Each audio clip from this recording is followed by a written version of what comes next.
Merhaba sevgili izleyenler. Kıbrıs'ın Sesi TV 2020 ekranlarında gündem özel programında Diyalog Medya Genel Yayın Yönetmenimiz Sayın Reşat Akar'la birlikte sizlerleyiz. Hemen bugün programın akışını sizlere kısaca özet geçmek istiyorum. Kuzey Kıbrıs Türk Cumhuriyeti'nin 25. hükümeti Bakanlar Kurulu bugün Başbakan Faiz Sucuoğlu başkanlığında toplandı. Bu arada dün akşam itibariyle seçim tarihi de belli oldu. Siyasi partiler 23 Ocak tarihinde uzlaşı sağladılar. Peki nasıl bir seçim olacak? Partiler seçime nasıl gidecek? Konuşacağız. Siyasi parti başkanlarının ayrıca seçim sistemi konusunda ne düşündüklerini de sizlerle birlikte paylaşacağız. Bir de bugün başbakanların, meclis başkanlarının geçmişten günümüze kimler geldi, kimler geçti ona bakacağız. Hatırlayacaksınız daha önce cumhurbaşkanlarımızı da yapmıştık. Değerlendireceğiz. Son olarak da ülkemizdeki engelli vatandaşlarımızın, engelli çocuklarımızın sorunlarını dile getirmeye çalışacağız. Tabii ki her zaman olduğu gibi hepsi ve daha fazlası olacak programımızda. Sizlerin de yorumlarını, sorularını bekliyoruz diyerek hemen Reşat Bey'e merhaba demek istiyorum. Merhabalar Funda Hanım. Herkese hayırlı günler dileyerek başlayalım. Evet, bugün önemli bir gün, tarihi bir gün. Kuzey Kıbrıs Türk Cumhuriyeti'nin 25. hükümetinin ilk Bakanlar Kurulu toplantısı gerçekleşti. Vatana, millete hayırlı uğurlu olsun diyoruz. Ne zamana kadar bu hükümetin ömrü? Dün almış oldukları karara göre 23 Ocak tarihine kadar, yani önümüzde Aralık ayı bir de Ocak ayı var. Bugünden itibaren koyarsak 2 aylık bir hükümet.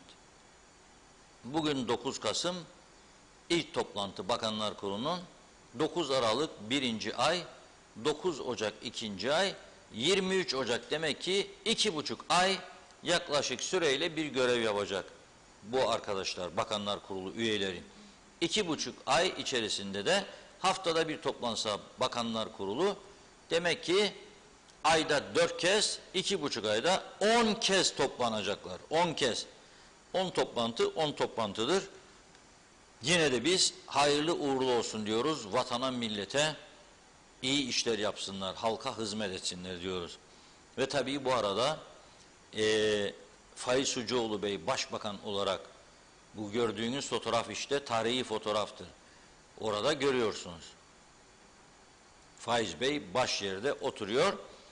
Faiz Bey başbakanlık görevine otururken Fikri Ataoğlu Bey de başbakan yardımcısı olarak bugünden itibaren tarihe geçmiş durumdadır. Kuzey Kıbrıs Türk Cumhuriyeti tarihini bir gün yazacak olanlar Fikri Ataoğlu'nu da başbakan yardımcısı olarak yazacaklar. Aynı zamanda Turizm ve Çevre Bakanı Fikri Ataoğlu Bey.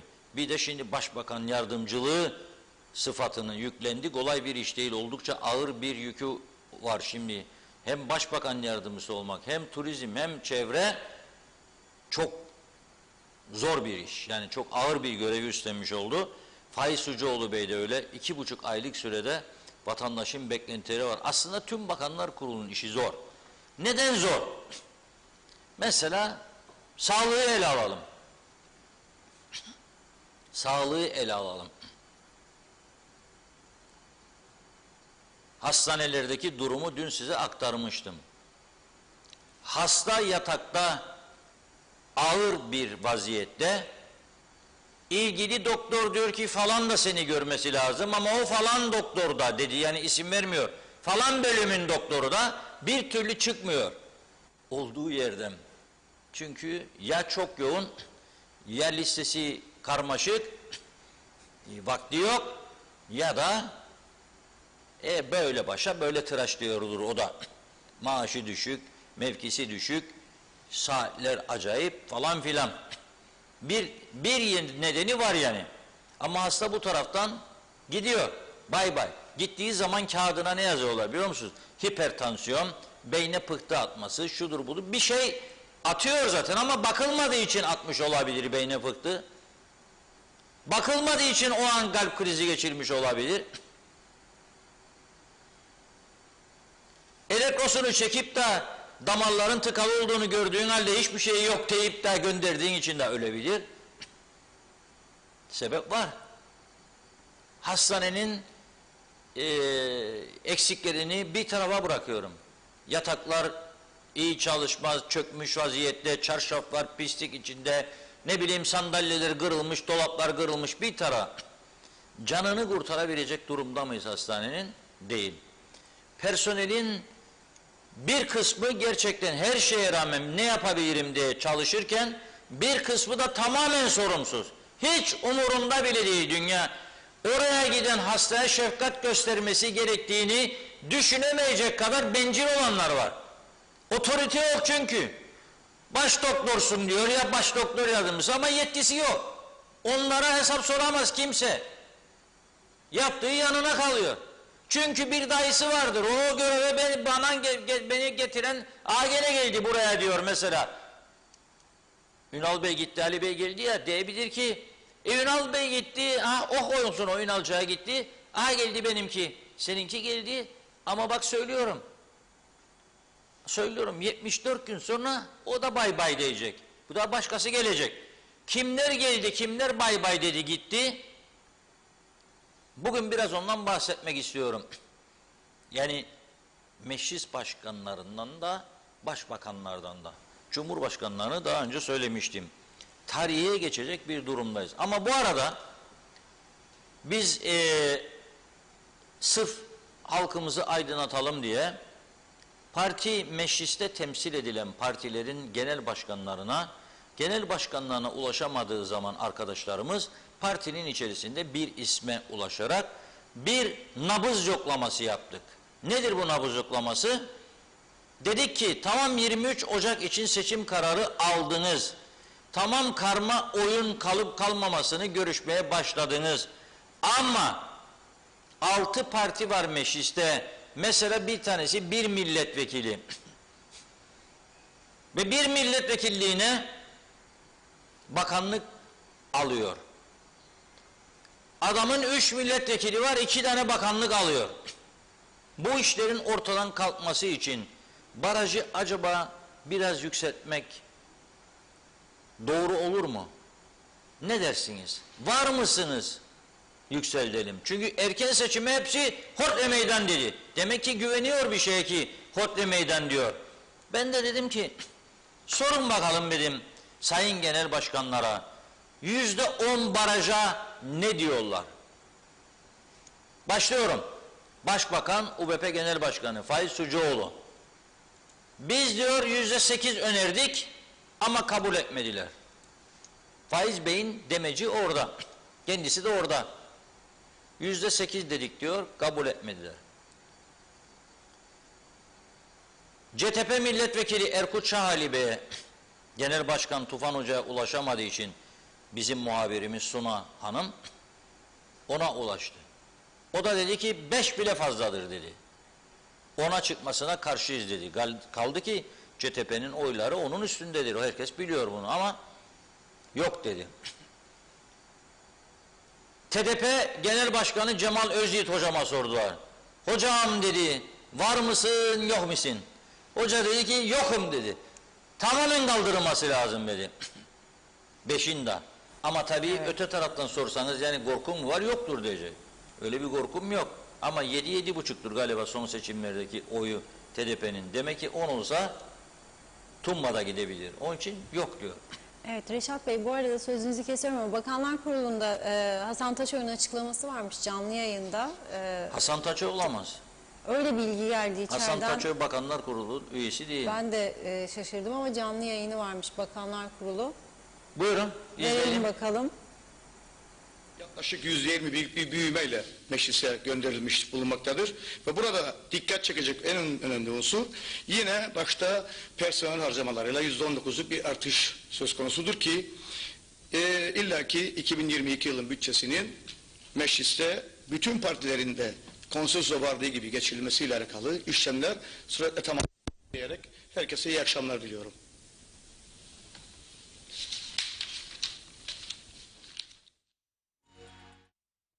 Ben o yüzden biraz şey yaptım. Başladı.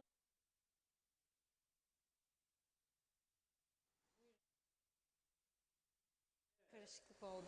Arkadaşlar da Hasan Taçoğlu'yla Olgun amcaoğlu karıştırdı. Bakın Evet. bu kadar yıllık siyasetçileri bile tanımıyor gençler demek ki. Yandı bu memleketin geleceği. İstikbal gençleri de diyorlar. Şimdi Atatürk'ün de ölüm yıldönümü ya. Gençlere sen uçağı versen var ya, dünyanın en gelişmiş uçağını gümdür yere. Çünkü eğitim, kültür oranımız çok yükseldi. Evet, emin olmadan hiçbir şey yapmamak lazım. Hele bu meslekte. Hele bu meslekte. Ama biz de yapıyoruz yani. Özür diliyorum bu açıdan. Şimdi ayrıca hızımı da kesti. Ben Concorde hızıyla uçuyordum. Şimdi beni DC-9'lar vardı bir zaman, ya F-28 Fokker oraya getirdi arkadaşlar. Neyse. Şimdi Cemal Özyiğit hocamız da dedi ki hayır dedi. Tamamen kalkmalıdır baraj dedi. Konuştuk. Demokrat Parti milletvekili Serdar Denktaş Bey bir daha aday olmayacağım dedi ama büyük bir ihtimalle oğlunun UPP'den aday olması beklenir bu seçim, bilemem. Karar onlarındır, bizi de hiç ilgilendirmez. Ama o da dedi ki seçim sistemine dokunmamak lazım, böyle kalması lazım. Tek konuştukları 6 partiden 5 tanesi, yani mecliste temsil eden 6'dan 5'i, bu arada Halkın Partisi'ne de ulaşamadılar galiba. Yeniden Doğuş Partisi Genel Başkanı Erhan Arıklı hocam. En cesuru o çıktı. O dedi ki %10 olmalıdır baraj dedi. Demek ki kendisine güveniyor. Yapılan bazı anketler varmış, kamuoyu araştırmaları Ankara tarafından sipariş edilmişmiş, dedikoducular öyle diyor. Ve o araştırma sonuçları, açıklanmayan sonuçlara göre Yeniden Doğuş Partisi yükseklerde uçuyormuş. O yüzden Önen hocam herhalde onu düşünerek %10 olmalıdır dedi. UBP %10 diyemiyor. En büyük parti CTP diyemiyor. Ama Yeniden Doğuş Partisi Başkanı %10 olmalıdır diyor. Durum bu merkezde. Göreceğiz bakalım. Baraja dokunmayacaklarını anlıyoruz. Bugüne kadar hiç baraj konusunu çünkü ele almadılar. Çünkü parlamentoda temsil edilen 6 partiden belki de 2 tanesi ya 3 tanesi baraj 10 olursa bunu geçemeyecek. Ben öyle görüyorum. Ben öyle görüyorum. 6 parti vardır. UBP, CTP, HP'yi %10'un üzerinde görüyorum. Ama diğer partileri şu an itibariyle ben öyle göremiyorum. Yani %10'un üstüne çıkacak gibi. Göreceğiz bu seçimlerde. Çünkü daha önce çok seçim yaşadık. Hatta bir uzun yıllar bakanlık yapan bir arkadaş parti başkanı sıfatıyla o zaman geldiğinde 90 yılında stüdyomuza girerken bana demişti ki bu palavra anketleri yayınlarsınız ama göreceksiniz dedi, biz tek başımıza iktidara geleceğiz dedi. Dedim sen tek başına iktidara gelirsen 2 tane birden koç keseceğim dedim. 2 tane. Gelmezsen dedim sen ne yapacaksın? Girdi stüdyoya müthiş bir öfkeyle, arkadaşım çıktı, sonunda gördük ne olduğunu. Sürünüyorlardı. Anket sonuçları ne diyorsaydı o çıktı. Ve o 90 yılında yaptırdığımız Kadem vardı ama o zaman benim çok güvendiğim bir araştırma şirketiydi Kadem. Muharrem Faiz hocamız da hayattadır, Allah iyilik versin. Bu ülkenin böyle insanları yemesinden rahatsızlık duyarak tahsile gönderdiği çocuğuyla birlikte o da gitti İngiltere'ye. Zaman zaman geliyor köycüğüne, gidiyor geri İngiltere'ye. Çok insanımızı harcadık bu yüzden. Çok değerli insanlarımızı kaybettik Kıbrıs'tan. Şimdi de hangi araştırma şirketi acaba güvenilir? Kime yaptıralım? O palavracı, bu palavracı. Ya o vardı. Yaşatmadık. Onu da yediniz. Basit bir hata. Belediye başkanlığı seçiminde hele 15-20 gün öncesinden derseniz siz anketler yasaklanır. Sonuçlarda yanılma olabilir. Çünkü belediye başkanlığında partiler değil kişilerdir öne çıkan. Ama genel seçimlerde bu arkadaşımızın yaptığı anketler %90'a yakın oranda tutuyordu. Falan kişi en üst düzeyde partinin seçilmeyecek dedi, bize seçilmedi. Oy oranlarını verdi, tuttu. 50 milletvekilinin 45 tanesinin ismini verdi. Kimler olacak? Tuttu. Dolayısıyla neden? Çünkü canla başla çalışıyordu. Çok teknik bilgisi vardı. O bilgilerin dışında esneklik göstermedi. Para karşılığında yapmam ben bu işi dedi. Rakamlarla oynamayı kabul etmedi. Dolayısıyla doğru dürüst sonuçlar çıkıyordu. Şimdi neyi görüşüyorlar? Karma oy kalsın mı kalmasın mı? Neden cesaret edemiyorlar? Ben bunu anlamış değilim. Ya şimdi 50 milletvekilinin 50'sine de sorsak, memnun musunuz bu KKTC'den, bu ülkeden? Ya ona alalım işte sorunlar. Memnun musun tam olarak? Hayır. Hangi ülke tam olarak memnundur? Yani orta derecede gene hayır diyecekler. Biz de rahatsızız. Peki sağlık sistemlerimiz çöktü. Rezalet. Size soruyorum vatandaşlar olarak, güven duyuyor musunuz kendi hastanelerinize gittiğiniz zaman? İlaçlar, torbalarla ilaçlar gelir. Bir doktor başka ilaç, bir doktor başka ilaç. Bir doktor başka teşhis, bir doktor başka teşhis. Ya inanılmaz bir durum. Görevini tam yapan, başarılı olanları ayırıyorum. Ama çok azınlıkta kaldılar. Çok azınlıkta. Sebebi nedir? Sebebi popülizm. Beni kalem müdürü ata, partinin en üst düzeyde delegesiyim ya, üyesiyim, sana bu kadar oy taşıdım. Beni yapıyor kalem müdürü ya müsteşar, veriyor bana 20.000 lira, sonra doktor arıyor, uzman mütehassıs, ona da diyor 6.000 lira, 7.000 lira vereceğim sana. Bu çelişki mi değil mi? Benim hiçbir yeteneğim yok. Buradaki bir üniversiteden aldım bir şekilde bir diploma. O diploma istiyor çünkü. Ama başka bir şey bilmem. Amerika Birleşik Devletleri'nin başkanını sorsa bilmez. Bilmez. Bu ülkenin en önemli insanlarını sor, bilmez. Ama partilidir. Onu getirir verin 20'yi. Ben 10 sene okuyacağım, geleceğim. 4-5 senede pratik yaptım Türkiye'de, Samsun'da, İstanbul'da, Ankara'da. Bana diyecek, memleketime dönmek isterim ya, anam babam görsün beni, beyaz önlüğümü giydim, doktor oğlum bildi, hizmet eder halkına. 7.000 lira vereceğim bana, 8.000 lira. O 8.000 lira atarım sana. Yapmam ben bu işi. Mesleğime hakaret ediyorsun. Bu defa ne yapıyorlar? Bu defa mecbur kalıp da o yerlere müracaat edenleri alıyorlar. İhtisas uzmanlaşmış doktor eksiği çok. Çok. Her alanda. Ama bunu herkes görüyor. Düzeltmeye gidelim. Düzeltmek isteyen yok. Kimse. Yani sonra elimizi diyor taşın altına koyacağız. Ama çok duyduk bu lafları ya.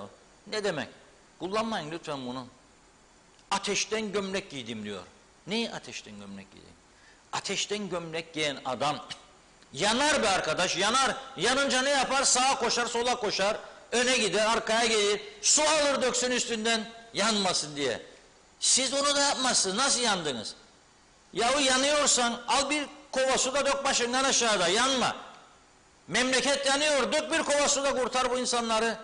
Yanma olur. Yanıyorsa için da geldin bir göreve, ateşten gömlek giydiysen yanacaksın, tutuşacaksın vatandaşı yakmaydan.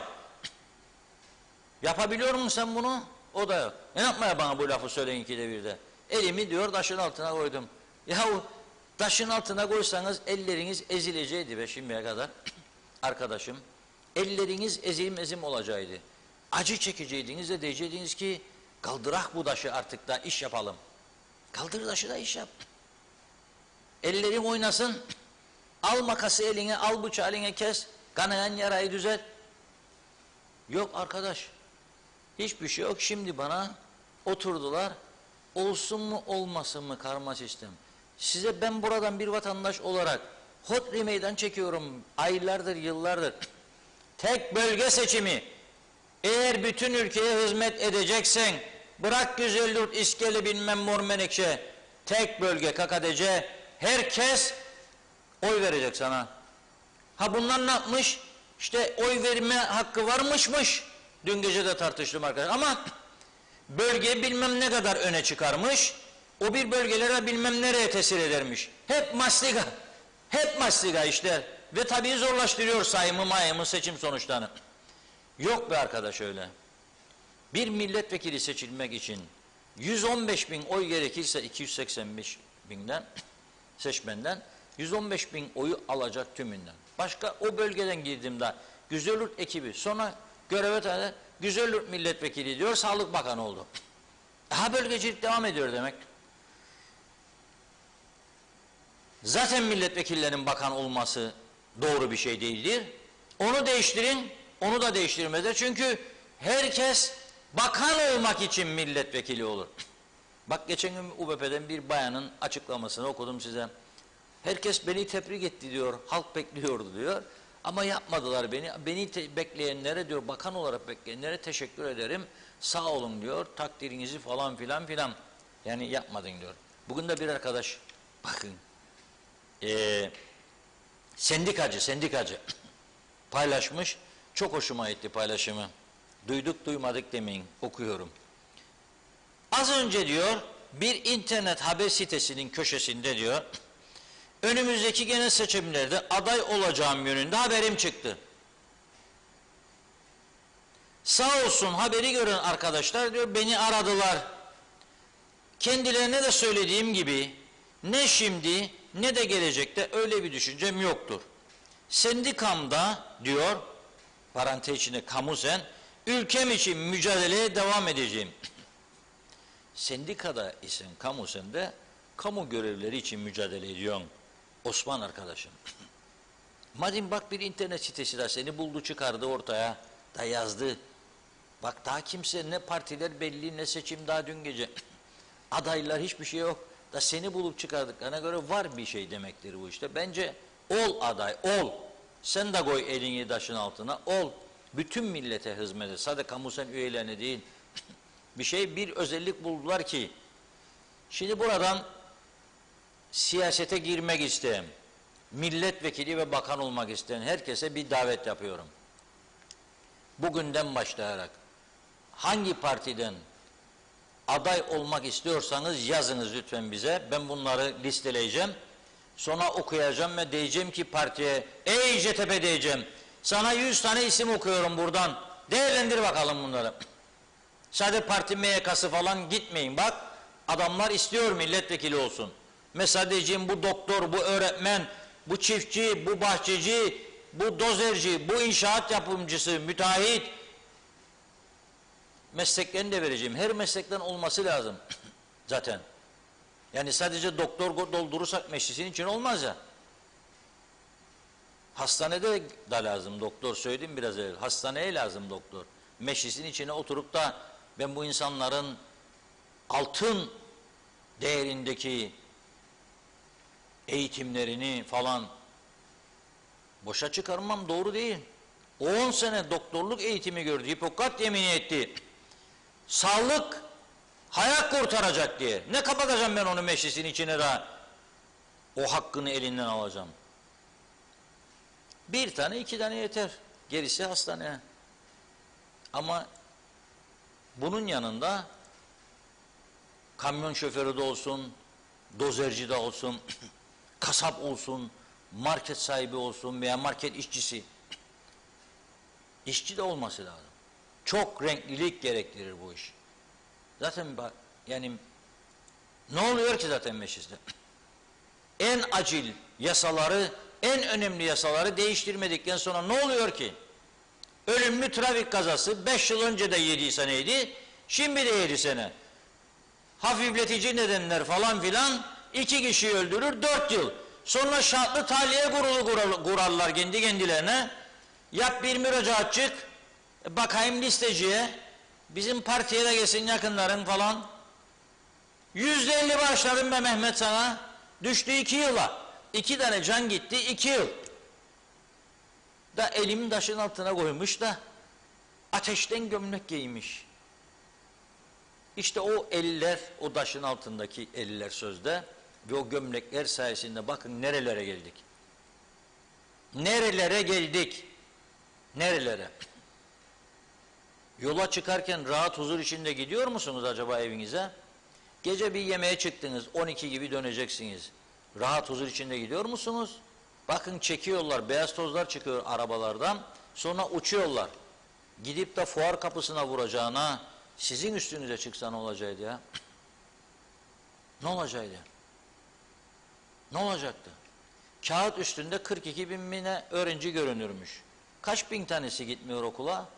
Söyle bakalım Behçet Bey bunu bana. Kaç kişi gitmiyor okula ya da Nurettin Bey? Soruyorum sana. Kaç bin tanesi okulun kapısını bilmiyor? Osman Bey, Hüsnü Bey size soruyorum. Övünmeyin bana 42 bin öğrenci diye falan filan. Görüyorum öğrencileri. En fakir ülkeden gelip de TOMİ'ye gidip 38 bin lira nakit sayan öğrencileri görüyorum. Nereden? Kendi kendimizi kandıra kandıra bu noktalara geldik. Birileri yüzümüze su serpmezse de uyanalım. Çok yazık olacak. Çok. Çok yazık olacak. Söylüyorum. Söylüyorum. Benim gibi çok arkadaşlarım var. Güzel memleketimizi bir daha terk etmek niyetinde olmadığımızı çok söyledik ama galiba o günleri yakınlaştırıyor bize bu çirkin siyaset. Çirkin. Onun için çağrı yapıyorum buradan. Milletvekili olup vatana millete hizmet etmeyi düşünenler adaylıklarını açıklasına yollasınlar. Bedava reklam buradan. Bedava. Öyle internet sitesi, gazete, televizyon yaz benim adımı gazeteye de görürüm seni akşama bir meyhanede lingo lingo şişeler. Biz öyle bir şey istemeyiz. Free of charge. Bedava. İsim de okuyacağım buradan. Gazetede de isimler yazılacak. Herkes yürüsün. Bekliyorum bu çağrıları ve biraz mesajlarla başlayalım. Sonra size öyle bir listeler okuyacağım ki bugün dudaklar uçuklayacak. Başlayalım. Hadi bakalım. Çok teşekkür ediyoruz her zamanki gibi. Zeka Biçer'in mesajını görüyorum. İlk şu anda Londra'dan selamlarını yolladı. İsmet Özel, Fikratoğlu'na yakışır diyor. Mert Metin, 2 yıldır çene cerrahisi randevusu almaya çalışıyorum. Hep doktorun işi var ya da grev var. Arıyorlar, erteleniyor. Randevu isteyen denesin, kaç yılda randevu sırası gelecek demiş. İsmet Özel, Kuzey Kıbrıs yataklar yeni ama bir işe yaramaz dedi. Mete Arsu dün geçti mesaj. Hüseyin İbrahim Kaptan teşekkür ediyorum. Reşat Bey sizlerin sayesinde güzel doğru haberler dinliyoruz diyor. İyi yayınlar diledi. Zehra Sencer Karpaz'dan sevgilerini yolladı. O da evlerimize konuk ederek sizi doğru haberler alıyoruz diyor. Mehmet Kurtulmuş da doğru kanaldayım en büyük TV 2020 demiş. Çok teşekkür ediyoruz. Mert Metin Girne'de devlete devredilen hastane 2 yıldır inşaat olarak duruyor. Neden şehir içinde?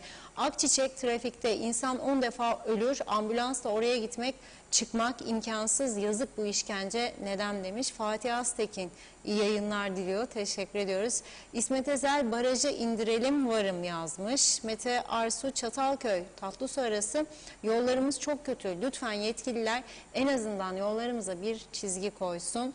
Fatma Gürer iyi yayınlar. Bakanlar Kurulu Sözcüsü kararlarını açıklıyor dedi. Sabrican Sokollu da iyi yayınlar yazmış. Nazime Nalbant da. İyi akşamlar. Reşat Bey, soğuk Londra'dan herkese sevdiklerime selamlar. İnşallah bu toplantılar artık iyi haberler duyarız. Halkımızın da yüzlerinin artık gülmesini, sıkıntıların bitmesini diliyorum. Bizlerle bu haberleri de bizlerle paylaştığınız için sonsuz teşekkür ederiz.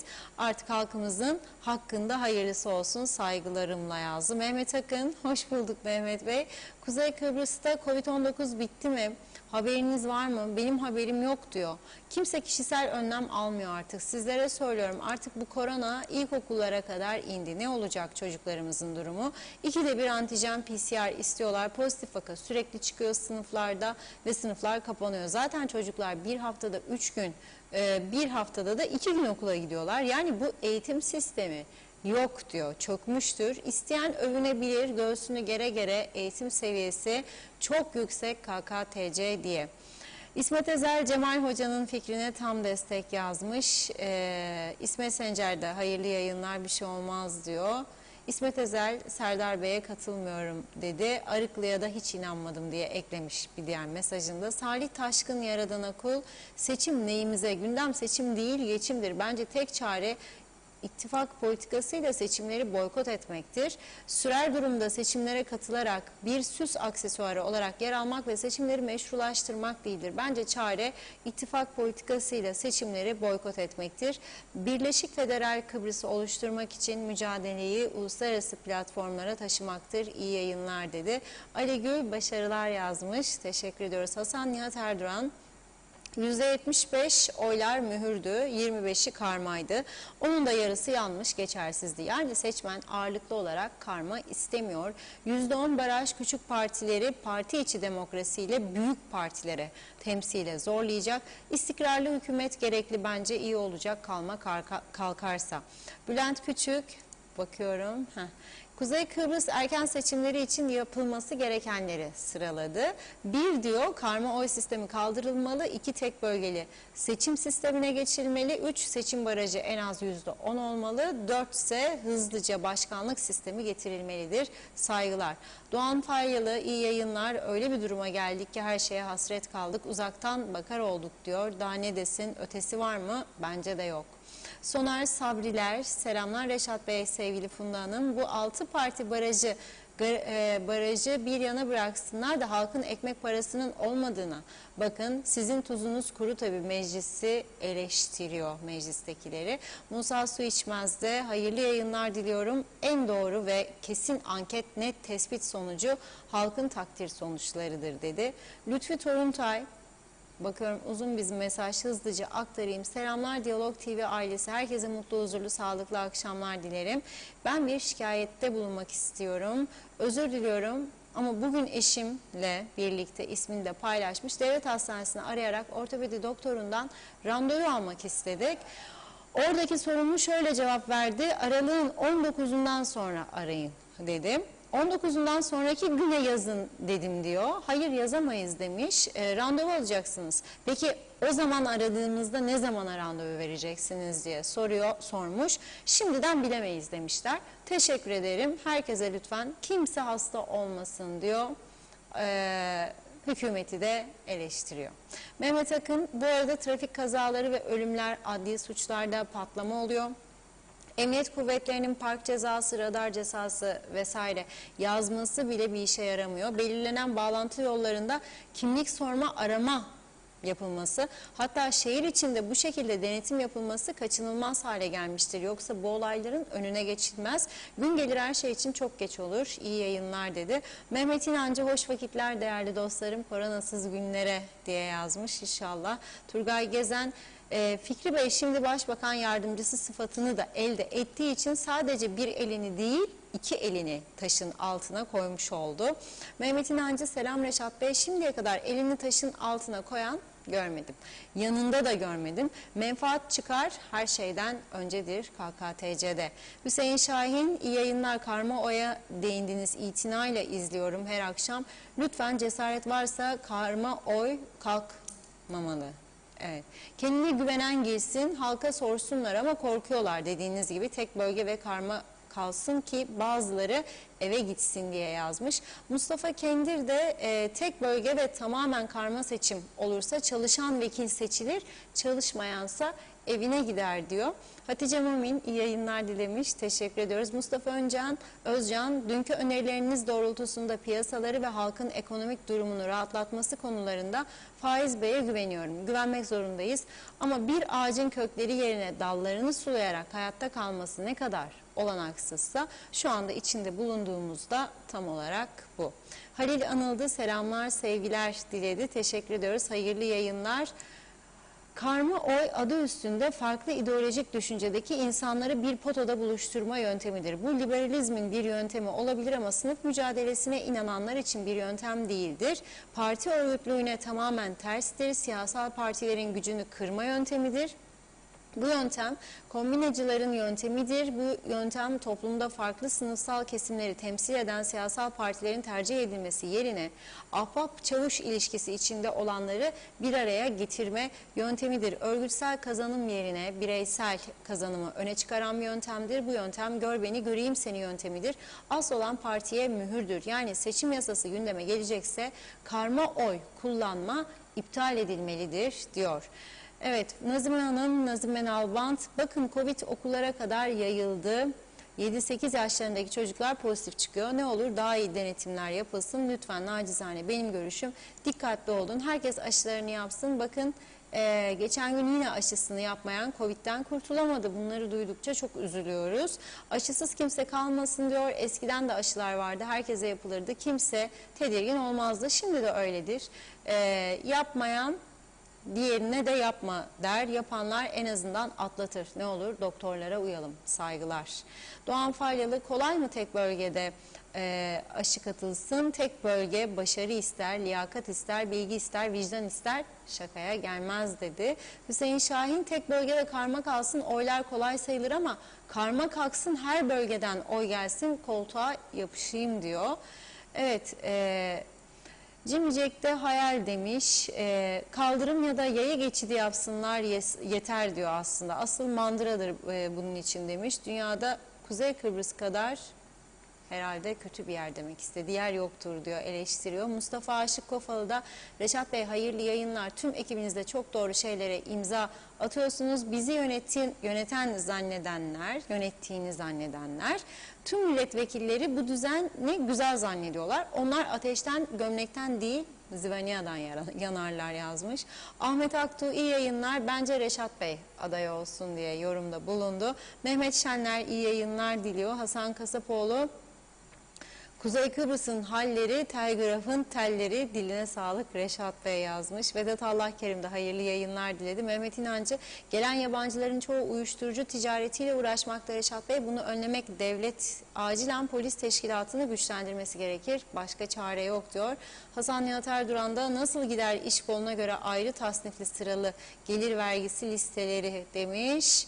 Evet, Hüseyin Reyhan iyi yayınlar, kolay gelsin dedi o da. Teşekkür ediyoruz. Fevzi Mehmetçioğlu da, Erol Topçu da, Natalya Dede de, Şükriye Özgen de çok teşekkür ediyoruz. Bir iki mesaj daha okuyup ara vereyim izninizle. Kenan Akın iyi akşamlar. Ben tornacılık mesleğinden aday olarak milletvekili seçildim. Bazıları alay etti, Kenan Bakan oluyor diye. Ancak ben yılmadım, Tarım Bakanlığı'nı alnımın akıyla yaptım, saygılarımla yazmış.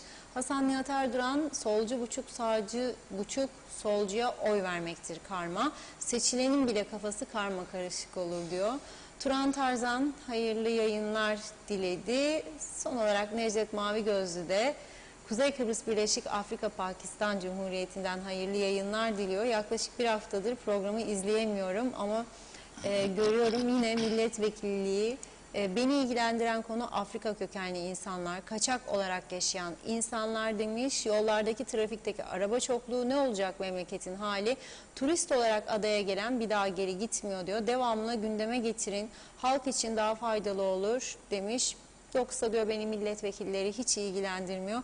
Hoş bulduk Necdet Bey. İbrahim Toprak da okul bitmiştir, çocuklarımıza yazıktır dedi. Ahmet Tekman da, evet bahsi geçen ateşten gömlek giyenler gerçek ateş olsa vatandaş gibi yanar kavrulurdu diyor. Hep laf ola, yalan dahi söylerken insanın yüzü kızarır da bahsedilen kişiler yalan makinesini dahi başarıyla geçerler. Teşekkürler demiş. Hoş bulduk, teşekkür ediyoruz deyip burada mesajlara bir ara vereyim. Evet Reşat Bey buyurun. Evet, bizi izleyenlere çok teşekkür ediyorum. Mesajlara da bayağı mesaj geldi. Şimdi Kuzey Kıbrıs'ta yaşayan insanlar olarak doğma büyüme burada veya sonradan vatandaş veya özür dilerim çalışma izinli ama bu ülkeyi sevmiş, bu ülkeye sevdalanmış burada yaşayan insanlar. Şimdi yurt dışında yaşayıp da buraya gelmiş, dünyada özellikle Avrupa ülkelerinde siyaset nasıl yapılır? İnsanlar kaç senede bir siyasetle ilgilenir? Yani sadece 4 senede bir ay kala, 2 ay kala mı, yoksa bizdeki gibi seçim biter 2-3 ay sonra erken seçim çağrılarıyla 4 yıl hiç bitmez durmadan seçim, başkan yani meclis başkanı, yardımcı meclis başkan yardımcısı, milletvekili 50 gider. Başbakan yardımcısı bakan gider. Nasıl bir trajikomik oyun bu ya? Şimdi meclisin sitesine girdim program öncesinde. Bakayım dedim, acaba kimler geldi kimler geçti. Çoğunu tanıyorum da insanlık hali, unutuyoruz. Unutmuş olabiliriz. Çünkü çok insan geldi geçti. Hepsini hatırlamak kolay iş değil. IQ oranı yüksek olması lazım. Bende de o kadar yüksek değildir. Bizi yönetenler de çok daha yüksektir. Onun için ben emin olmak istedim. Meclis başkanımız da buradan uyarıyorum. Bayağı iyi personel var bildiğim kadarıyla mecliste. Kaç zaman meclis kapalıydı. 3 ay yaz tatili, arkasından birleşim yok, bir şey yok. Otur babam otur, otur babam otur, otur babam otur. Oradaki arkadaşları biraz çalıştıralım da paslanma küfleme olmasın diye düşünüyorum. Yenileyin bu listeyi. Çünkü arkadan öne doğru gidiyor. Meclis başkanlığı yapmış olanlar ve yardımcılık. Öne de geldiğimizde Sibel Hanım da bitiyor. Meclis başkanı mesela. Sibel Hanım'dan sonra Teberrüken Bey vardı. Onu unutmuşlar, koymadılar. Gücenecek ha. Şimdi de Önder Bey var. O da zaten normal bölümde olduğu için bu bölüme almamışlar onu. Onun ilave etmelerinde fayda görüyorum. Şimdi geriden başlayıp gidelim. 1960 Kıbrıs Cumhuriyeti'nin kurulmasından sonra Temsilciler Meclisi kuruldu biliyorsunuz 60 yılında. Türk ve Rum ortaklığına dayalı. Temsilciler Meclisi'nde reis tabi Eleni Gipros, Kıbrıs Rum. Çünkü Cumhurbaşkanı onlardan. Muavin bizden. Mecliste de reis vekili bizden. Orhan Müderrisoğlu. 16 Ağustos 60'tan 28 Aralık 67'ye kadar görev yapmış. Nerede bu? 63'te ayrıldık. Ayrıldıktan sonra bizim Kıbrıs Türk Cemaat Meclisi orada herhalde. Ama bu arada Rauf Denktaş Bey görülüyor Cemaat Meclisi Başkanı. Sonra tekrar Orhan Müderrisoğlu görülüyor. 60'tan bu yana. Doktor Necdet Ünel 75'e kadar Kıbrıs Türk Federe Devleti 13 Şubat 75'te ilan edildi. O tarihe kadar Necdet Ünel Bey. Sonra Federe Devlet ilan edilince Başkan Rauf Denktaş. Sonra İsmail Bozkurt. Sonra tekrar Rauf Denktaş. Sonra Oğuz Ramadan Korhan. Sonra Necat Konuk. Sonra tekrar Necat Konuk. Sonra tekrar Oğuz Ramadan Korhan. Sonra Hakkı Hatun Bey. Sonra Vehbi Zeki Serter Bey. Bugün Diyalog Gazetesi'nde Vatandaş köşesinde de Vehbi Zeki Serter Bey'in fotoğrafı vardı. Günün fotoğrafı köşesinde. Sonra Ayhan Halit Acarkan. Sonra tekrar Hakkı Hatun Bey. Sonra Ertuğrul Hasiboğlu. UBP Genel Sekreterinin şimdiki Genel Sekreterin babası. Sonra yine Vehbi Zeki Serter Bey. Sonra CTP kanadından Fatma Ekenoğlu.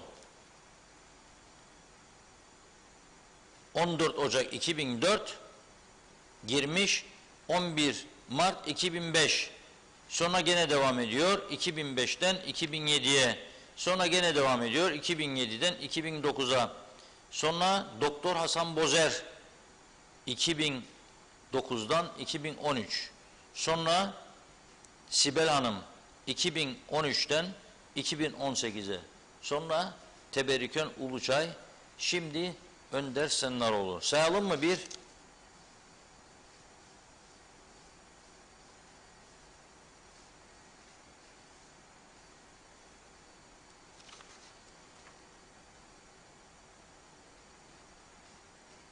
24, 25 hükümet kuruldu biliyorsunuz. Bugün 25. hükümet ilk Bakanlar Kurulu toplantısını yaptı.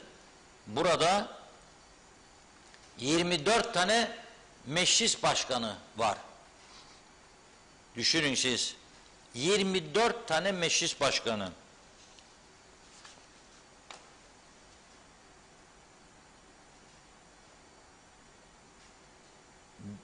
Beş tanesini saymıyor, 4 tanesini saymıyorum. 74 öncesi. 74'ten bugüne 20 tane meclis başkanı. 20 tane meclis başkanımız oldu. Düşebilir misiniz siz? Ya o kadar çok fazla nüfus, o kadar çok fazla yetenekli insan var ki bu ülkede. 20 tane azdır herhalde, değil mi? 2000'den olmasa. Bir avuç ülke, kaç kişi var ki sen meclis başkanı çıkarıyorsun bu kadar? 25 hükümet. Ve 25 hükümet de KKTC'nin ilanından bu yana diyor bugünkü TAK ajansı. Yani 83'ten bu yana demek istiyor. Daha da vahim bir durum. 74 sonrasından vermek lazım. Federe devleti yabana atamayız da. Federe devlet o da bizimdi. Onun da başbakanları vardı. Onun da meclis başkanları vardı. Onun da cumhurbaşkanı vardı. Yabana atamayız. 75, 83, 8 sene var arada. O 8 seneyi atamayız. Ama KKTC'nin ilanından bu yana 25. hükümet diyor. 25 defa hükümet kurduk, bozduk. Burada ne yapmak lazımdı? Demesi lazımdı ki şimdiki meclisteki arkadaşlar, yahu yeter artık bu kadar zaman kendimiz çaldık, kendimiz oynadık. Hiçbir ülke bizi tanımıyor. Hiç ülke bize yardımcı olmuyor. Bizimle ilişki kurmuyor. Ülkemiz kötü günlerden geçiyor. Her alanda şikayet var, sıkıntı var. Bu ülkeyi nasıl düzeltebiliriz? Artık bir ciddi karar verelim. Böyle 15 partinin katılacağı seçim. Nereden bulacak bu arkadaşlar 50'şer kişiyi? 15 parti 750 milletvekili aday demektir. Bir avuç memlekette nereden bulacak? Ha bulurlar. Geçen de o da buldular. Mesela bana adaylardan bazıları dedi ki ne yapayım başkan dedi, yalvardı bana, yahu dedi, yalvardı, aday ol bulamıyoruz. Yardımcı ol bize dedi diyor. Onun için oldum diyor. Ben bana bunu söyleyen bir kişi değil, çok kişi söyledi. Onlara hep şunu söylerdim o zaman da. İşte falan parti milletvekili aday diye kartvizit bastır dedim. Bir gün gelir çocukların dedim, torunların görür. Derler ki bak bizim babamız, annemiz, baba annemiz, büyük babamız milletvekili adaylığına layık görülmüştü. Hele birkaç tane nutuk atarken fotoğraf çekersen ve albümün içine koyarsan mikrofon başında, bazıları böyle gerilir de mikrofona bak kalkacağım. Al beni, var mı, alabilir misin beni yukarıdan kalkınca? Kalkıyorum, kalktım. Böyle konuşma yaparken de böyle, bazıları böyle nutuk çekiyor, bazıları böyle mikrofon önünde, eller açık. Ey Kıbrıs Türk cemaati, ey halkımız, sizin için buralardayız. Biz de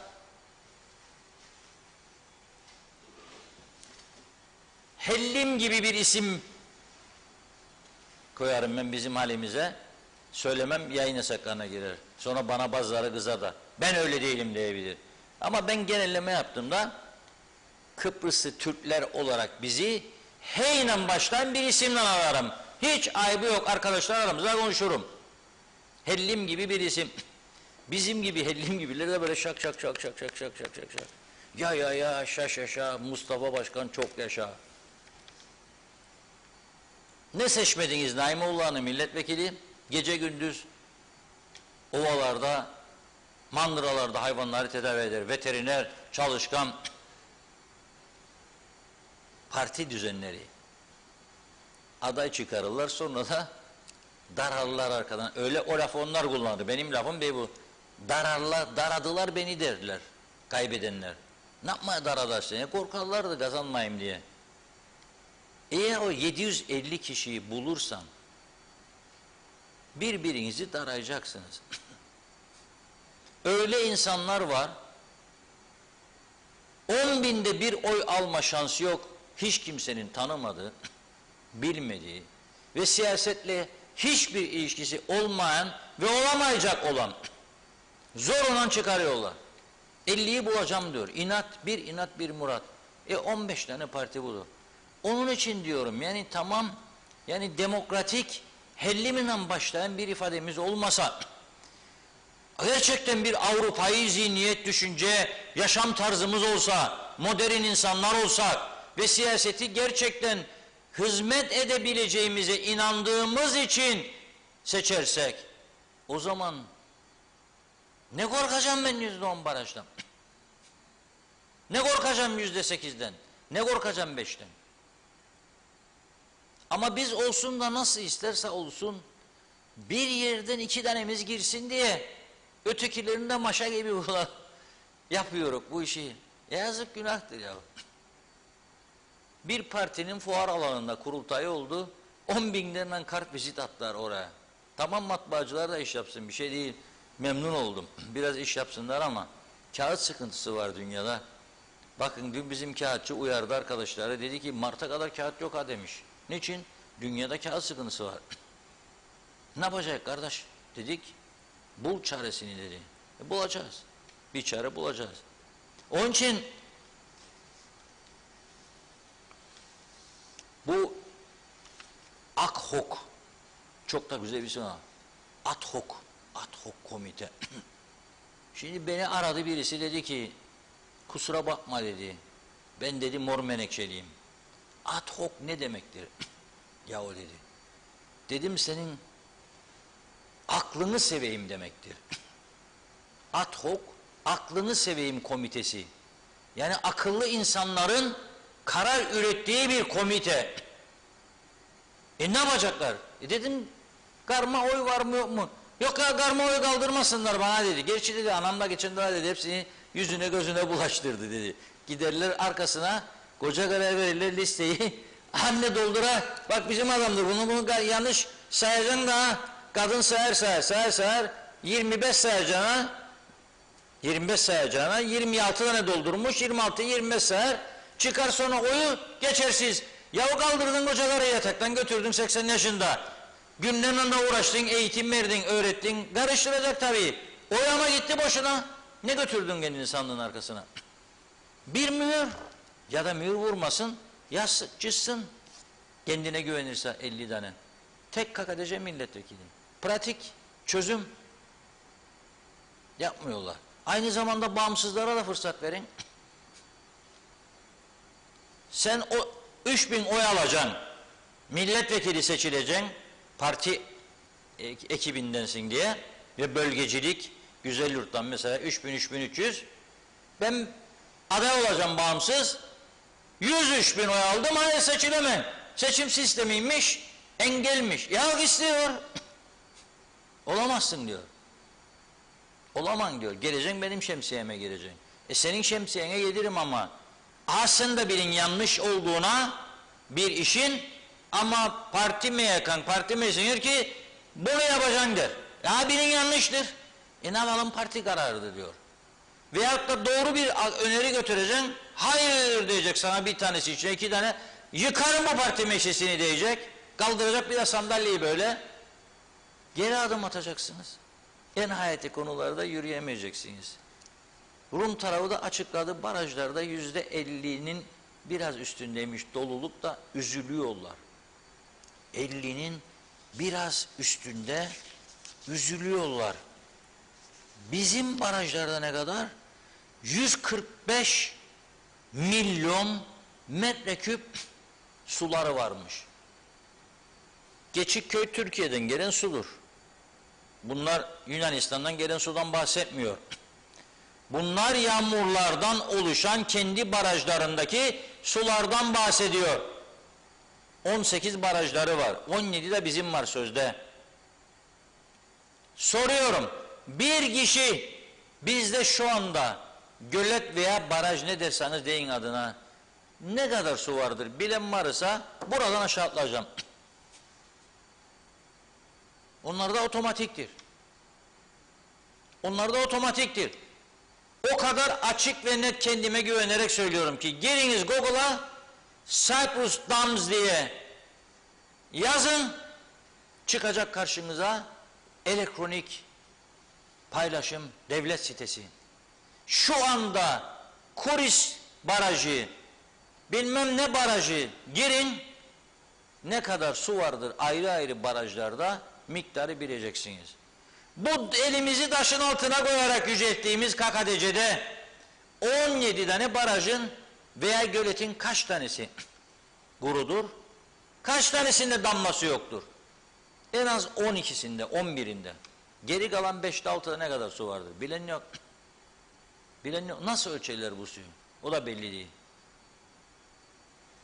Arada bir ben böyle deli gibi söylendiğimde burada ya da gazetede yazdığımızda birilerini gönderirler. Git be Mehmet Bey ölç bakalım bu barajdaki suyu. O da gider galiba böyle atar böyle bir ölçüm aleti içine. Da oradan ölçer. Da bize de sorduğumuzda derler ki şu anda biz size barajlardaki doluluk oranıyla ilgili bilgi veremeyiz. Neden? Bu ölçümleri 2-3 ayda bir yapıyoruz. Yaptığımız zaman size bilgi veririz. Bekleyeceğim 2 ay, 3 ay sonra bana bilgi verecek. Ne kadar var? Hadi bilgiyi bekledim de 2 ay. Ne kadar var? Hadi elimizi koyduk taşın altına yücelttik bu KKTC'yi. 15 Kasım'da geliyor ha. Vatan millet Sakarya nutukları, yollar kapanıyor. Prova üstüne prova. Uçaklar da geçsin F-16'larda üstümüzden. Yaşasın KKTC, yüceltelim, yüceltelim. Tanklar falan da geçsin görelim. O güzel de. Taşın altına koyduk da bu KKTC'yi ne kadar yücelttik? Federe devlet döneminden 5 beter geridedir şu anda ülke. Federe devlet döneminden 5 beter geridedir. O dönem hiç olmazsa 60 Cumhuriyeti'nde ve öncesinde devlet memurluğu yapmış, ciddi bir eğitim, talim, terbiye almış, torpilsiz iş yapan memurlar, üst kademe yöneticileri vardı. Şimdi o da yok. Şimdi o da yok. O da yok. Hiçbir şey yok. Hadi bakalım. Söyleyin bana. Rum tarafının beğenmediğimiz Rumlar diyor ki 145 milyon metreküp su var barajlarda. Ve ben de size söylüyorum. Google'a girin Cyprus Dams diye yazın.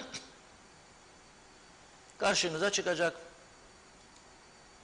Devletin web sayfası, çok web sayfası çıkar da devletin istatistikleri, şu anda günlük sabah ne vardı, şimdi şu anda ne vardır görürsünüz oradan. Yarın bakınız azaldıysa azaldı, yükseldiyse yükseldi, yağmurlar başlarsa yükselecek. Bizim ne kadar suyumuz var? Ne kadar suyun olduğunu bilmiyorsun. Aylar yıllar var, devamlı bir korku içinde. Kıptek'in elinde bir haftalık yakıt kaldı. Kıptek'in elinde ancak 15 günlük yakıt var. Elektrik kurumu yakıt sıkıntısı çekiyor.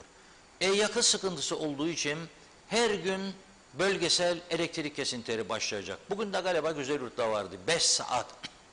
Çile bülbülüm çile. 5 saat. 5 saat elektriğimi kesiyor. Sonra da gidiyorlar Türkiye'ye. Anadolu halkı gariban zaten bakıyor bizimkilere. Ne der bizimkiler? Ana vatan ya vatan hiçbir halinde var. Adam alkışlıyor. Zaten herkes alkışlamak için götürüldü de oraya biliyorsunuz. Gidin ve her konuşmayı alkıştan gelirler. Onlar da gider alkışlarlar. Bitti. Çok büyük coşku vardı, yaşandı. Neyin coşkusu yaşandı? Neye? Bize de anlat. Bize de anlat. 15 sene önce hellim aldığımda yiyebiliyordum. Kooperatifin delikli peynirini İngiltere'ye götürüyordum derviş dayıma bilmem nereye. O kadar bir aranandı. Şimdi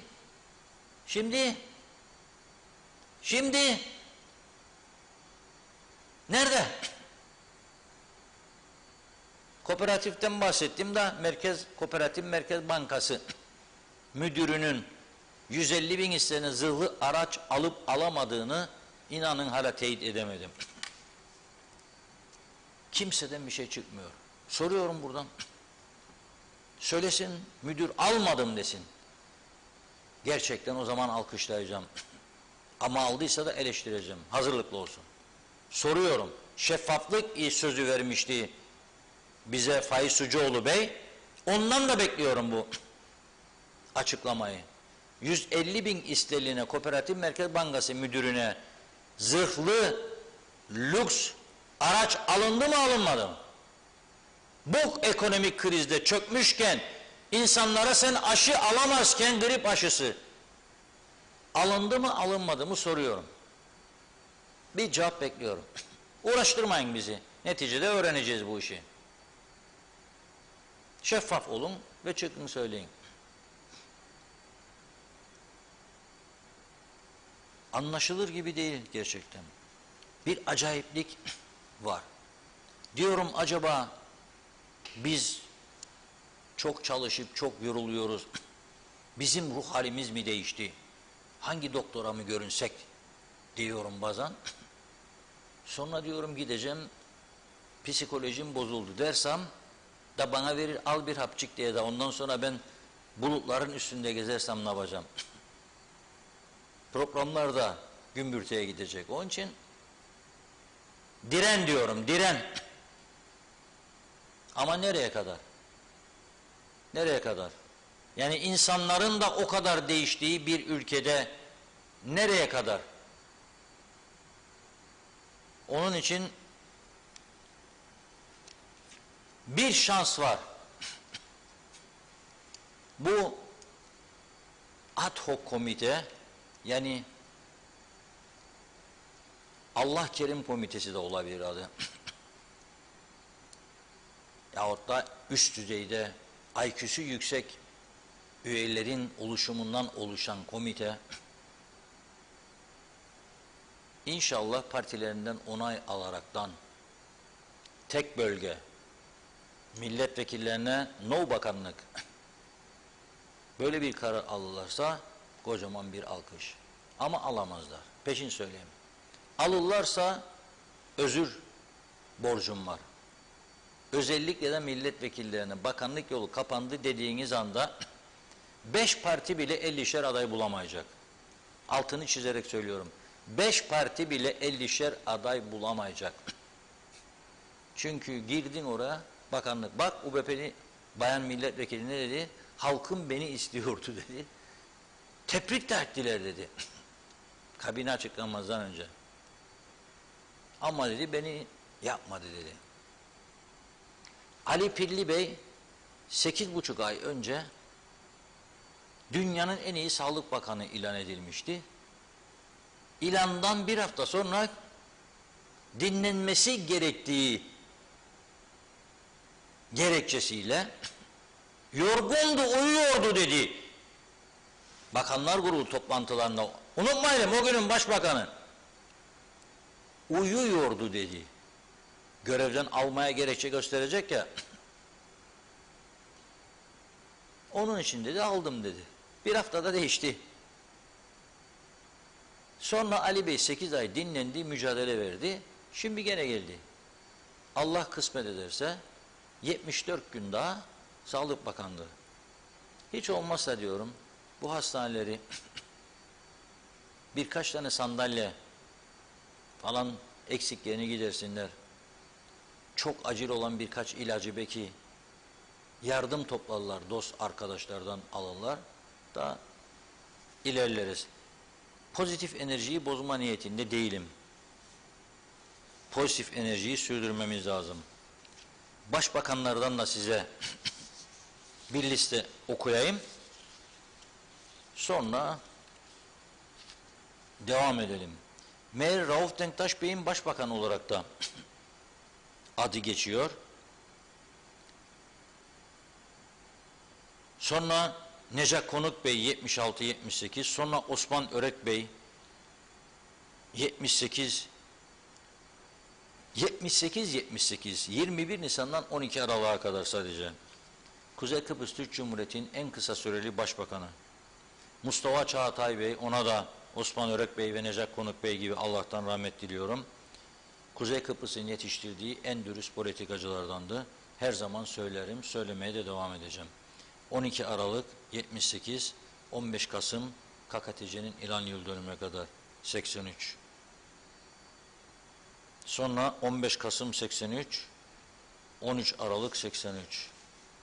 Necat Konuk Bey tekrar Aralık 83, Temmuz 85. Derviş Eroğlu Bey 85, 94. Hakkı Hatun Bey 94, 96. Derviş Eroğlu Bey 96, 2004.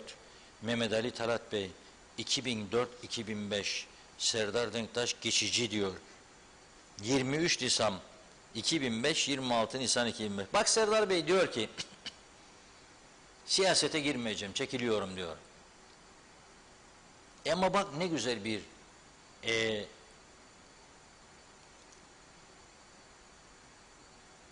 başarılarla ayrılıyor. Eski KKTC, eski başbakanı deme bile hakkı vardır. 3 gün, 3 gündür. 3 saatliğine de olsa. KKTC eski başbakanı, KKTC eski başbakan yardımcısı, KKTC eski Turizm Çevre Bakanı, KKTC eski Maliye Bakanı, daha bilmiyorum, unuttum. İçişleri Bakanlığı da yaptı 28 yaşlarında zannederim. O da yani kart vizitin önü ve arkası sığmaz. Önemlidir. Ferdi Sabit Soyer Bey 2005-2009, tekrar Derviş Eroğlu Bey 2009-2010, Hüseyin Özgürgün, neredesin Hüseyin Bey? Bütün millet seni özlüyor. 23 Nisan 2010,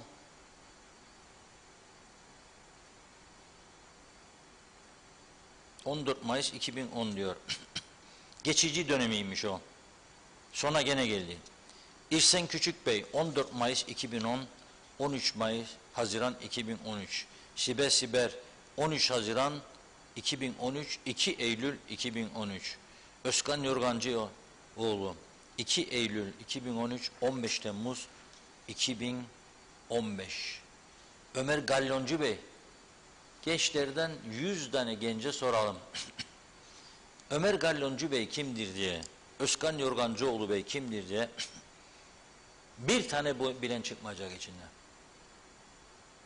Çok hızlı bir şekilde 15 Temmuz 2015'ten 16 Nisan 2010. CTP'li gençler belki sadece o da bir kısmı orta yaş ve üzeri bilebilir. Hüseyin Özgürgün tekrar, dedim ya size, tekrar geldi. 16 Nisan 2016, 2 Şubat 18. Tufan Erhürman 2 Şubat 2018, 22 Mayıs 2019. Bir yıl falan gitti Tufan hocamın da. Ersin Tatar Bey 22 Mayıs 19, 23 Ekim 2020.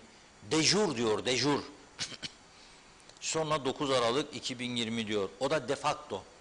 Dejur ve de facto diye ayırıyorlar. Ersan Saner Bey, çıktık açık alınla 10 yılda bir savaştan. 9 Aralık 2020, 5 Kasım 2021. 10 ay sadece, 10 ay. Sandalye, koltuk ancak ısınmıştı. Ve şimdiki başbakanımız Faiz Sucuoğlu 5 Kasım'da göreve geldi. Bugün 9 Kasım ilk Bakanlar Kurulu toplantısını da yaptı. Hayırlı uğurlu olsun vatana ve millete diyorum. İkinci parti mesajlara geçelim.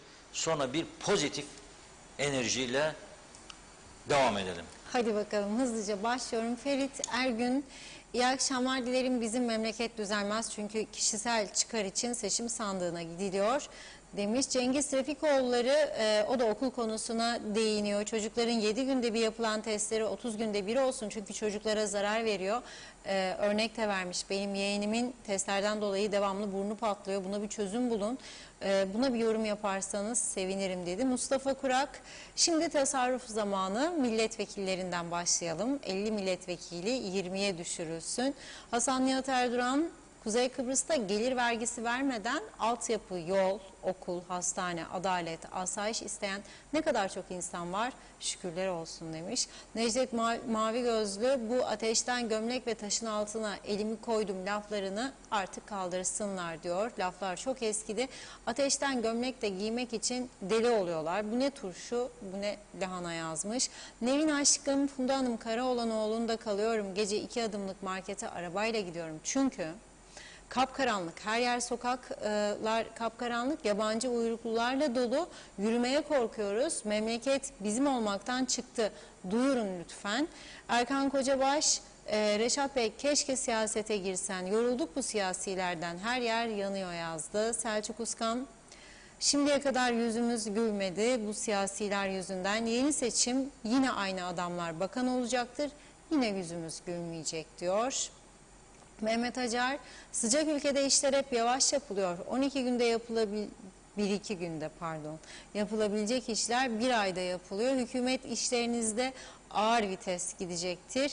İyi işler için zaman gerekiyor Reşat Bey. Nadir diyor aktif insanlar. Yücel Barbaros'ta karma oy kendini bağımsız kabul edilen bireylerin kullandığı bir sistemdir. Karmayı kaldırmak istenirse o zaman belediye başkanlarının da bağımsız aday olmaması gerekir yazmış. Hüseyin Arslan, iyi yayınlar, herkese selamlar dedi. Bizden de size gelsin. Osman Bulun, elini taşın altına koyacağını söyleyenler çok cesurca yaz ayında koysunlar. Çünkü kışta taşın altından yılan çıkma şansı daha azdır. Anlayana sivrisinek saz dedi. Gülşen Bozatlı, hayırlı yayınlar, yaşam her geçen gün zorluyor cebimizi, bir de aklımızı.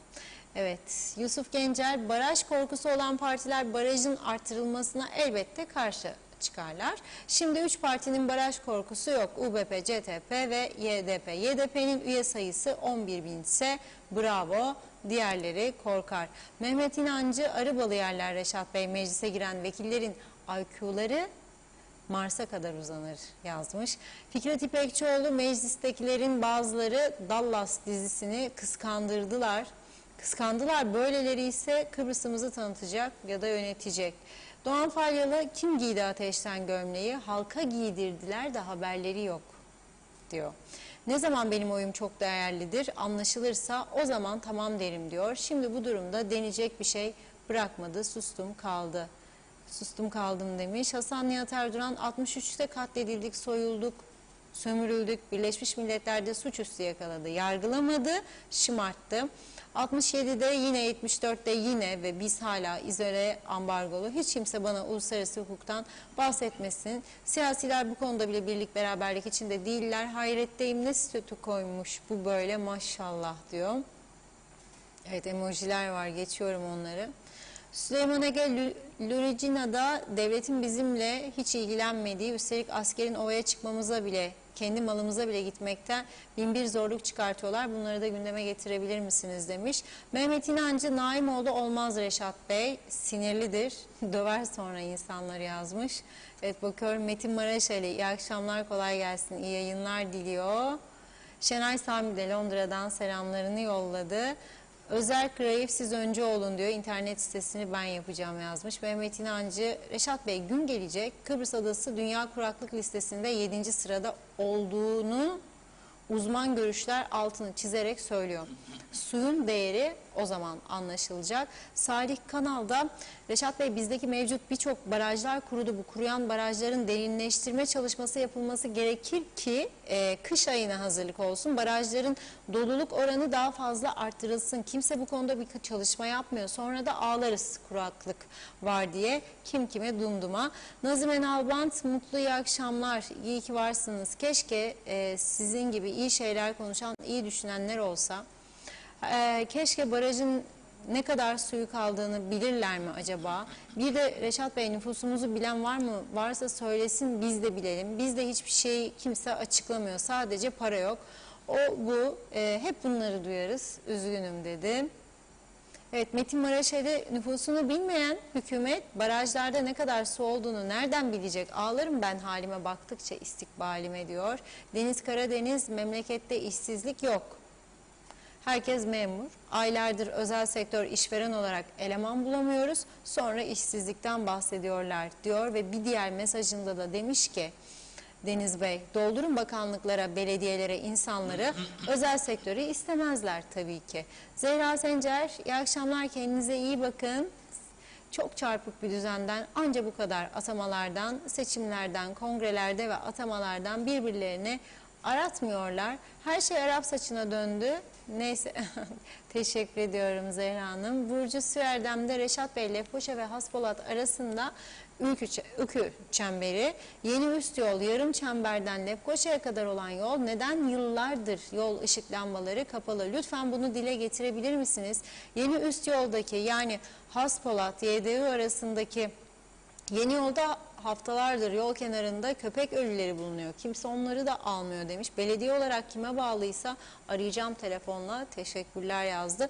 Hüseyin Kaya Erdal, yıllardır hastane yolu karanlık, köye döndü, yollarımız hiç olmazsa birer fosfor olsun koysunlar artık diyor. Necdet Mavi Gözlü de bu siyasilerden, milletvekillerinden resmen gına geldi demiş. Yarın yine buluşmak umuduyla dedi. Bizden önce söyledi Necdet Bey. Hasan Kasapoğlu, EDOK komite nedir? EDOK komite yalnız belli bir konuyu görüşmek ve tartışıp ortak bir karara bağlamak için oluşan özel bir komitedir diyor. Akçay Muhtarlığı iyi yayınlar diledi. Yılmaz Kaya, Kuzey Kıbrıs'a Türkiye'den bakıyorum ve plansızlığın ve bencilliğin sonucunu görüyorum. Ama nihayetinde ana vatan nedir ki, yavru vatan ne olsun demiş, eleştirilerini sıraladı. Yaşar Kumsal'da çok merak ettim, 150 poundluk araba alındı mı, o kişinin canı çok mu tatlıdır, 150 bin olacaktı. Evet, Mamajan Babakulyeva. İyi yayınlar, iyi ki varsınız Reşat Bey, seviliyorsunuz yazmış. İnanç Yıldız da teşekkür ediyorum. Yeni UBP-DP hükümeti hayırlı olsun diyor. Ulus Avare de iyi akşamlar, iyi yayınlar. 2015'ten beri Güzelyurt Şahinler Köyü kırsal kesim bölgesi asfalt bekliyor. Ahmet Tekman, Reşat Bey lütfen hükümetinize çok yüklenmeyin demiş. Değer biçilmiyor beceremedikleri işe. Bir koltuktan diğer koltuğa oturma rekorları kıran hükümetimize saygıyla bakalım. 6 senedir karanlık yollarda araba sürüyoruz. Yaşlı ailemiz için ilaçlarından aciz olan hastanelerimizden ilaç almaya gidiyoruz. Marketlere giremeyen vatandaşına bile bir el yardım, bir denetim sistemini oturtabilseler yazacak çok şey var demek istedi. Teşekkürler diyor. Evet, Hasan Nihat Erduran, yollara takoz olanlar utansın yazmış. Zafer Akbaş'ta hangi işsizlikten bahsediyorlar? Personel arıyoruz ama iş arayan, millet kamu işi istiyor demiş. Güler Karamalli de iyi yayınlar diledi. Sadık Sevik de son olarak, Reşat Bey merhaba, Londra'dan Kıbrıs'a gelmek için biletlerimizi aldık. Ama kurallar yine değişmiş, kafalar karışık. İnşallah sıkıntı yaşamayız diyorum ve mesajlara burada ara veriyorum. Evet Reşat Bey. Evet, teşekkür ederim. Bir görüntü geldi de bir su deposundan taşan sular diye görüyorum. Gönderen arkadaşımıza teşekkür ediyorum. Arkadaşlarımıza aktardım şimdi. Onu inceleyecekler ve yayını hazırlayacaklar süratle. Ama biz bu arada onu hazırlayıncaya kadar yayına, dün size bir yeni dans modasından bahsetmiştim. Jeruzalem'e dans diye, ama oynayamamıştım çünkü Funda Hanım rahatsızım falan dedi filan. Ben gece bir praktis yaptım Benjo'yla, onun kaydını yaptım.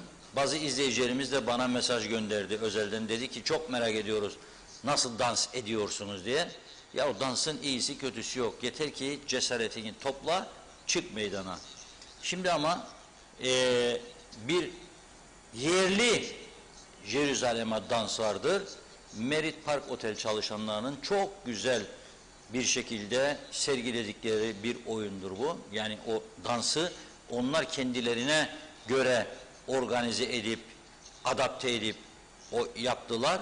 Gerçekten çok etkilendim. Bana bunu gönderdiklerinde çok beğendim. Onu ekranlara getiriyoruz.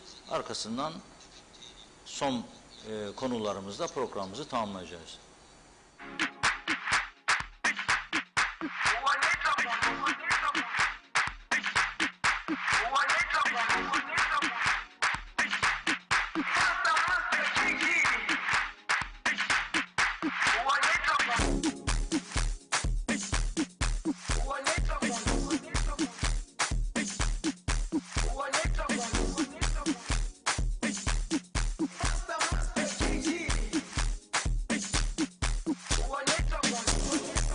Jerusalema, ikhaya lami,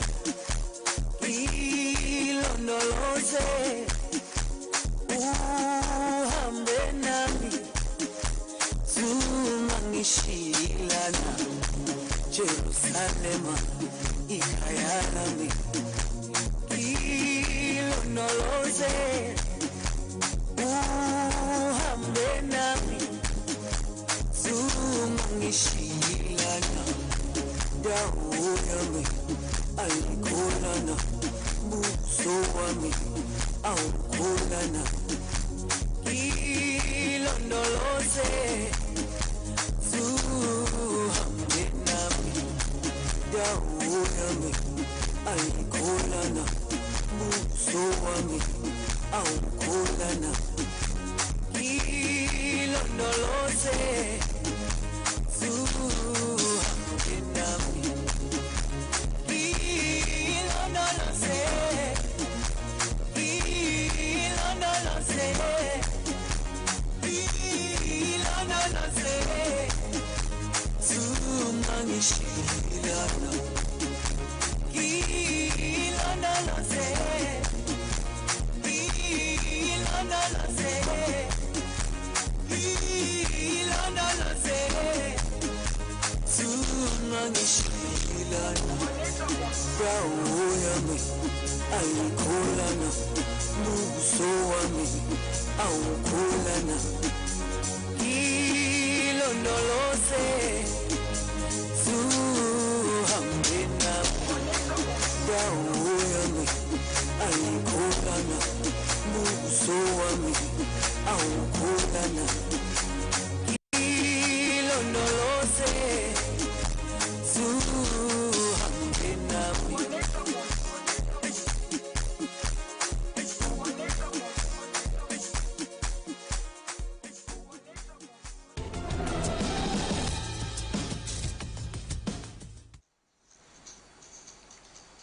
Evet, akşama pozitif enerjiyi vermiş olduk size şimdi. Bu pozitif enerjiye göre de herkesin güzel bir gece geçirmesini diliyoruz. Gelsin bakalım o taşan çeşmemiz, haznemiz.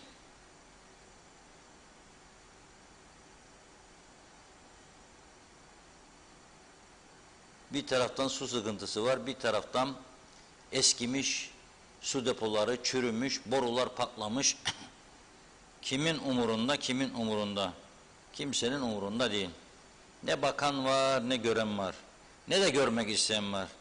Her lafın sonunda bana ne? Sana ne? Sen mi uğraşacaksın? Boş yer. O yüzden yapacak bir şey yok. Şimdi son bölüme geçtik. Çok eksiklerimiz var diyorum devamlı. Hastalarımızla yeterince ilgilenemiyoruz. Onların derdine derman olamıyoruz. İlaç eksiği var, doktor eksiği var. Acil servis ihtiyacı var. Malzeme ihtiyacı var. Okullarda sıkıntılar var. Ama bir de engelli vatandaşlarımız var ki onlarla da ilgili ciddi sıkıntılar var. Pandemi öncesinde 18 yaş üstü olan engelli vatandaşlarımız için değişik bölgelerde eğitim merkezleri hizmete konmuştu ve bu öğrenciler alınıp Çalışma Bakanlığı'na bağlı araçlarla eğitim merkezine gönderiliyorlardı. pandemi sürecinde durdu. Süreç sonrasında yeniden başlaması için girişim yaptılar. Fakide mahkum ettiler bu insanları evlerine, yataklarına, oraya buraya. Dediler ki sıkıntı var. İşte Sütlüce köyündeki Özverenoğlu ailesinin yaşadıkları. Bu sabah beni aradılar. Gerçekten duygulandırıcı bir konuşma yaptık. Sonra arkadaşımızı gönderdim, arkadaşlarımızı. Gidin aileyle konuşun dedim. Konuştular. Kısaca o röportajı yayınlıyoruz sizlere.